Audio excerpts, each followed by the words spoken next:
Many indie games are not written by writers. That's just the nature of not having a big team. That means that a lot of indie games tend to fall into the same set of new writer traps, and I'd like to go over one of those traps right now. This is very basic advice, but hopefully some folks will find it useful. A lot of indie games are written using the and then approach. This is not a very good way to write anything, especially not games. Let me give you an example. You've got a very carefully written starting scene where there's a riot in the city, and the player character isn't involved, they just happen to be there at the wrong time and get swept up into things. They meet some cool characters, they learn some cool mechanics, and then they go home. And they jump onto bed and fall asleep. So what happens next? What happens after they go to bed? Well, they go to bed, and then they wake up, and then they look around this room set that you built, and then they put on their pants, and then they open the door, and then they go out of the door and down the stairs and through the hall into the kitchen, which is another cool set you built. So, and then they look around the kitchen, and then they decide they're going to have breakfast, and then they look for a bowl, and then they look for cereal, and then they look for milk, and then they try and open the milk by grabbing the cap and twisting the cap, and then I realize they twisted the cap the wrong way. Twist the cap the other way, and it's like, oh God, why are you explaining this? This sort of thing is surprisingly common in indie games, this and then approach, and it really doesn't go anywhere. It doesn't do anything. You get mired in mundanity. That's normally not what you want. It's not that mundanity is off the table. There are lots of times when mundanity is quite good. For example, I think this is why indie horror games tend to do very well, because they can be written like that, and it works. The mundanity of doing things like getting breakfast really contrasts well with the horror elements of the game. So it works for that genre. But in general, it's better to do things on purpose rather than on an accident, so let's talk about how to avoid this kind of getting mired in mundanity. Basically, you don't start at the beginning and work your way forward. You start at the end and work your way backwards. List all of the things that you want your scenes to accomplish. What sort of tone should they set?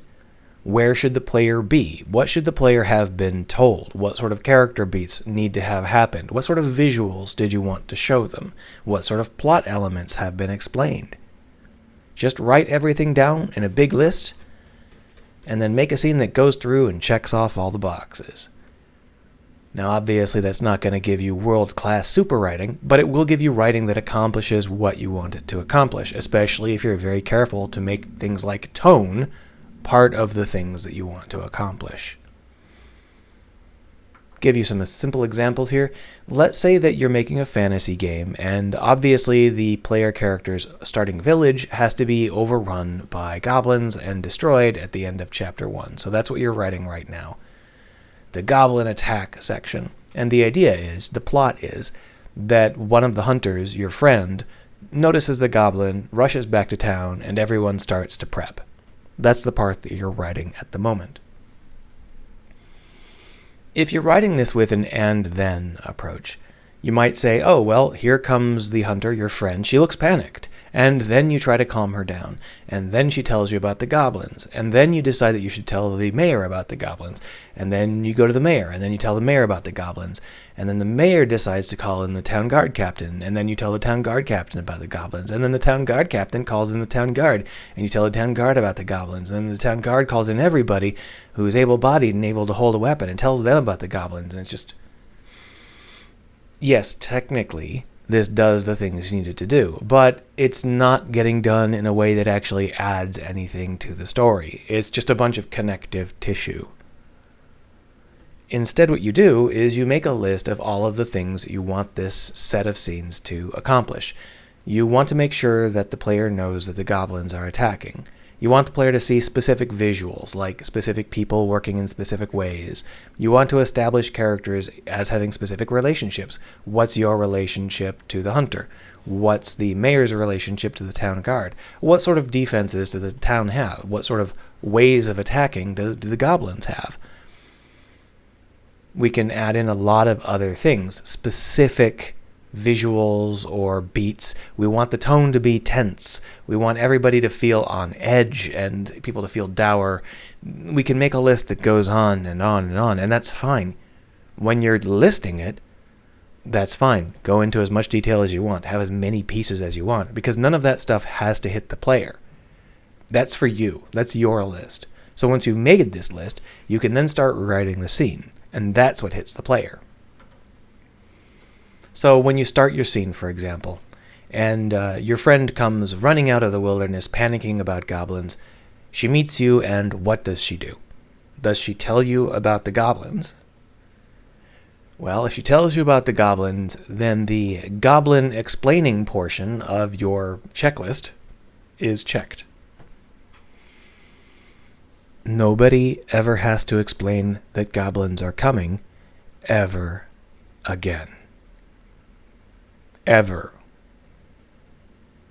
Now, that doesn't mean that you can't talk about goblins or mention that goblins are coming, but it means that you don't ever want to explain that goblins are coming.